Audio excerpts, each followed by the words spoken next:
Hello, guys. So we're going to go over how to tame chaos in projects. Um, as he so kindly mentioned, I am Megan Darling. I'm your friendly neighborhood project manager. I've been a project manager for over 6 years. I've worked in tech my entire career in some facet or another. I started as a graphic designer. Now I'm a project manager. And I love a difficult project. Like, I love when things go wrong. So, we have a bunch to cover. I'm going to do my very best to keep it fun and interesting while still keeping it useful. But I do know that some of this is kind of dry. So, bear with me. I promise I'm trying. All right, so our goal is to learn how to rein in a chaotic project, and we're going to do that by addressing some common project problems. We're going to kind of discuss why these tend to happen. And then once we get to know our enemy, we will work through predicting them. We'll work through solves for all of our problems. Unfortunately, um, um, unfortunately, this presentation isn't going to solve global warming. We're going to cover how to fail. We'll touch on why projects fail, why failing is really beneficial, and then we will discuss psychologically safe environments and how to kind of work towards that. And then once that's all wrapped up, we won't have questions because there is no chat. All right, so some common project problems. Some of the common issues that you might run into and during a project that throws it just completely off course. You've got undefined goals. Your team isn't understanding what should be completed first. You're dealing with scope creep, like your scope changes. People are asking for new things. People are asking for bigger things, more tasks to be completed. There might be skill issues where your developers or engineers don't have the skill set for the tasks that they've been assigned. There's a lack of accountability where you've got developers or engineers blaming each other for things that aren't getting done. Like, oh, well, Ted over there was supposed to handle that, so that's not my job. Improper risk management, your budget might be running out. There's not really a plan for what happens when it does. There's kind of ambiguous contingency plans. Nothing's been outlined, or some things have been outlined in the risk assessment, or you haven't even done a risk assessment, or this project got handed off to you and there wasn't ever really anything that was done there. There's an unrealistic deadline or schedule. So there's too many story plans, talking about plans, too many story points planned for a single sprint. And that doesn't typically work well with your development team who only handles X number of story points each sprint. You've got resource deprivation, meaning either one of your resources got moved to another project or one of your resources is still ramping up and still learning how to do something, or they have too many tasks assigned to them and they're not able to dedicate enough time to the completion of their tasks. There's a lack of stakeholder engagement. So your stakeholder, whoever signed off on this project and really wants it to get done, isn't aware of the things that might be going on in the project. You might have them asking you, like, oh, well, how are things going once every 2 months because they're just checked out, and they're unaware of whatever might be happening or issues that you might be running into. There's miscommunications between the team or between the team and the stakeholder or the stakeholder and like you. There's teamwork challenges. Members of the team are arguing at every stand up. They're disagreeing on every story point decision, saying, no, actually, that's supposed to be 12 when really everyone else is saying it's a 6. Um, Budget constraints. You might have too many developers or engineers assigned to a project. And it's consuming a large part of your budget because you're paying all of those developers or engineers. And then conflicts, just general conflict in general, like general in general. Your marketing team doesn't want to provide updates to the project team, even if those updates are needed to dictate what gets handled the following sprint. So these are just some examples. This obviously, I would need 6 or 7 more slides to cover every possible outcome, everything that might happen or could happen, and any kind of like roadblock or thing that would throw your project off course. So how do we solve it? I've been using some version of this framework for my entire career, whether it be more or less elaborate, but it still boils down to this, which is step one, you're going to outline and document everything. Everything about your project. I truly mean everything. So make notes of things that might be problems, make notes of future plans or other projects that you might take resources from yours, timelines, expectations of timelines, requested resources, assigned resources. You can keep a personal list even of like, oh, well, this person has a tendency to not get along with this person on your team. Obviously, don't widely distribute that, but keep it for your own personal notes so that you can keep track of what's going on in your different projects. Typically, you don't just work one single project, so it's helpful to kind of have your own reference guide that isn't distributed, that so that you can kind of track who's kind of having an issue or what's having an issue in each project. The list kind of goes on forever, but you need to make sure that you are documenting everything that is applicable to your project. And then once that's done, step two is that 90% of every single project manager's job is communication. And that is what the rest of that boils down to. You're going to distribute all of the information that you've compiled and that you've documented. So I do want to make a small note here that depending on a few different factors, how you've been taught to do this might be different.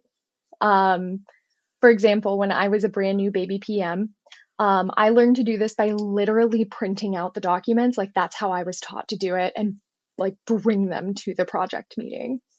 So I wrote up a project charter, ran to the printer, handed it to my developers who absolutely looked at me like I had two heads. And rightfully so. Like in the modern age, handing somebody a printout of all of the things that are going on with a project is not expected. You're going to likely just send them a Google link or a link to Monday or Jira or wherever you're storing your documentation, GitHub. So regardless of how you choose to kind of provide that information and disseminate it, the information should be distributed and then repeated and then repeated again and then repeated again, often and always. I know it seems repetitive, but that is almost 90% of the solution to this issue. So the framework itself in practice, building on that kind of general outline that I gave you, years ago, when I first started doing project management, I was Googling everywhere. I was trying to find something that gave me like a kind of outline of everything that I would need to do for a project. Just like the most general that you could find. And this was what I found. And since then, I've given it to every brand new project manager that I've worked with, anybody who's like coming into tech or just getting started in project management. So as you see here, there's 4 streams. We've got asking the right questions, success criteria, project artifacts, and health checks. So across each of those streams is acceptance criteria for the target, which is the last column. So you can screenshot this. I recommend you do if you are a project manager or even if you just work on a lot of projects, because this is something that you can go back and reference. Not all of these are going to be used every single time. And that is kind of like it will flex to all of your specific use cases, but this is really helpful and beneficial to have. So predicting all of these issues, no crystal ball needed. In 1965, Bruce Tuckman of Tuckman Stages of Group Development here. He was a psychological researcher and a professor of psychology at Ohio State University, and he proposed this model of group development. So his theory initially only included the first four stages that you see, forming, storming, norming, and performing, later adding the last one, adjourning. The outline of the development is a pretty accurate predictor of what issues that you're going to experience within those different phases of your project. So during the forming stage, your team's getting started, everyone's really excited and getting to know each other. They're really cautious about stepping on each other's toes. Project manager's main goal during this stage is to make sure that everything's super clear. All of the structure, the goals, like everything is outlined. They all know what they're doing in the project. And then for this specific stage, productivity isn't super high. Everybody's still kind of getting comfortable and getting to know each other. There's a lot of uncertainty about what's expected. So then you move on to storming. And once you get there, you will feel it. Your product team will likely start to feel frustrated or maybe even confused with each other and with the project itself. It could be for any number of reasons, but you will feel the tension and there will be some tension in some capacity. I found typically that this is due to the expectation of work versus the actual work itself. The goal here is to kind of assist in conflict management and break down all of those larger chunks of work into smaller, more manageable chunks. Redefining all of that and all of the expectations there will help the team kind of refocus and use that frustration and turn it into actionable work.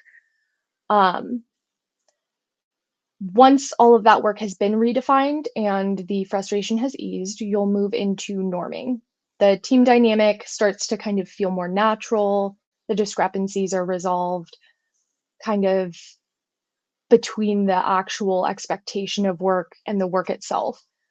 The stage that you will see an increase in productivity in, starting with norming, so you'll see an increase in productivity, whereas it starts trending down as people start arguing and then starts trending back up with norming. When my teams hit the norming stages, they start really cranking out story points. You also start to see and experience more meaningful communication during this phase.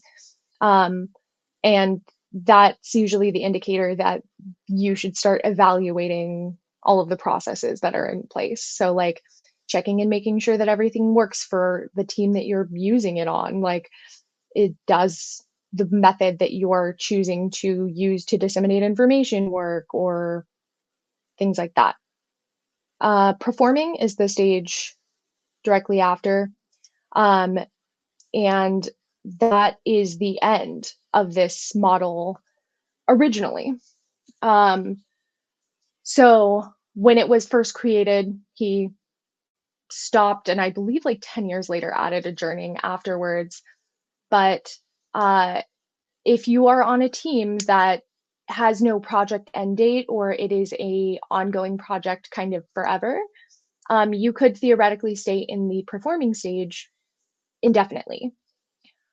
You'll notice that this is kind of the highest performing stage. The most things are getting done. Everybody kind of gets along very, very well. There's a very kind of team atmosphere where everybody's attitudes generally positive, goals are being set, and process is being evaluated by project managers, and all of those goals are being accomplished and celebrated.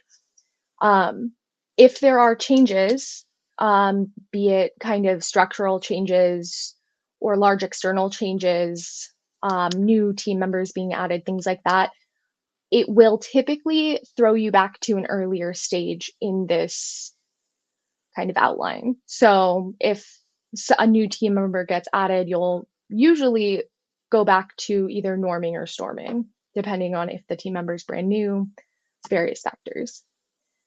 Adjourning is sometimes referred to as mourning with a U. And that's reflective of the feelings that your project team can experience during that stage, which it's you'll typically see things like a drop in morale, focus, there's a drop in productivity, there's sometimes an increase in productivity, just kind of depending on how the project team copes, I guess. So if they find that focusing more on their project tasks and goals as a response to being kind of sad or anxious about the project ending helps them, then you'll see an uptick in productivity. So, how does that help you at all? Well, generally, I found that all of my projects follow this outline almost perfectly with very few exceptions. So that kind of allows me, and by extension, you, to know what to expect from a team and what challenges that you might run into during a project ahead of time. Um, and that brings us to solutions for almost every problem. So you'll remember these from just a little bit ago. We're going to go ahead and run through some of these solutions that and what those might look like um, now that we know about the Tuckman model. So undefined goals, we would typically reset expectations with the project team. We'll host a stand up or sprint review, and then we'll address that there. If things are kind of desperate, then we will host a separate meeting about that. If there's scope creep, say the stakeholder really wants something to get added to this sprint, it has to be done. It never has to be done. It has to be done right then. Um, you would communicate that with the stakeholders. You can advise, oh, well, sorry, we can't take on more work without risking the deadlines. We really need to get this out. Unfortunately, we don't have the resources to do that, stuff like that. Skill issues, you would communicate with stakeholders. You would go to the team, maybe go to that developer's manager, see if we can get them the training that they need. Any kind of lack of accountability would be based on like a recommunication of the roles. So you would re-outline, oh, well, hey, so look, I know that you didn't want to do this. I know that you're saying this is actually Ted's job over here, but Ted isn't assigned to this. You are. I outlined that here, but I think that maybe you missed it when you joined the project. So I wanted to make sure that you had a copy. Here it is. Improper risk management. There's a creation of a risk management plan or a risk assessment plan should take place with the stakeholders, which same thing with ambiguous contingency plans. You should create the risk management plan or adjust it. Unrealistic deadlines or schedule, communication. To fix that, you would communicate the issues with the stakeholders to work to resolve the deadline issues or adjust the timeline.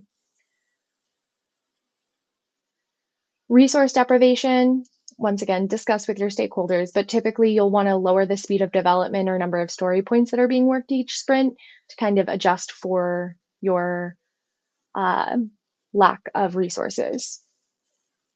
Lack of stakeholder engagement, inviting the stakeholders to each sprint review or having additional check-ins with them, kind of forcing the issue of uh, updates. Miscommunication, sending out status updates or creating a channel for open communication. Teamwork challenges, going back to that model that we just reviewed, it will usually resolve itself, but you might intervene if it does kind of escalate. Talk to both people individually, kind of coax them to communicate, work on communicating with them, things like that. Budget constraints, you will have that discussion with your stakeholders, decide on the next steps. If we don't get a budget increase, this will happen. If we run out of a budget, this will happen. And then conflicts, those again typically resolve themselves, but over communicating and recommunicating will always be beneficial. How to fail. So, failure's not the end of the world. I know it might seem like it, and it will almost certainly feel like it. You'll be frustrated and you might not know what to do, and that's okay. When a failure does occur, you have tools at your disposal. You have postmortems to identify issues that were discovered that will allow you to avoid mistakes or failures in the future. Sprint reviews or retrospectives help you to see what led you there and reviewing all of that after adjustments are made to make sure that you're heading in the right direction. Every software developer and project manager alike has heard the term fail fast. In essence, this means that you should be able to quickly identify that something's failing and adjust accordingly. Typically, you see this done in sprint reviews. As a project manager, this can be done via frequent reviews of process to make sure that everything's working as intended, as well as various other methods. And failure finds what works. If a process is failing, it lets you know that that's not what you should be doing and you should pivot to a different approach. Um, Working on things that are going to fail or may cost additional time or money is not what anybody wants to do. And it's certainly not what you want to do or your developers want to do or your stakeholders. So failing's okay. And then psychologically safe environments.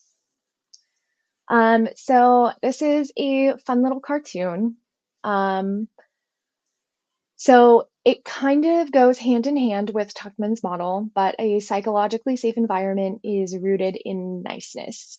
So you want to feel safe, bringing questions to the table, pointing out mistakes, um, asking questions about why something is being done.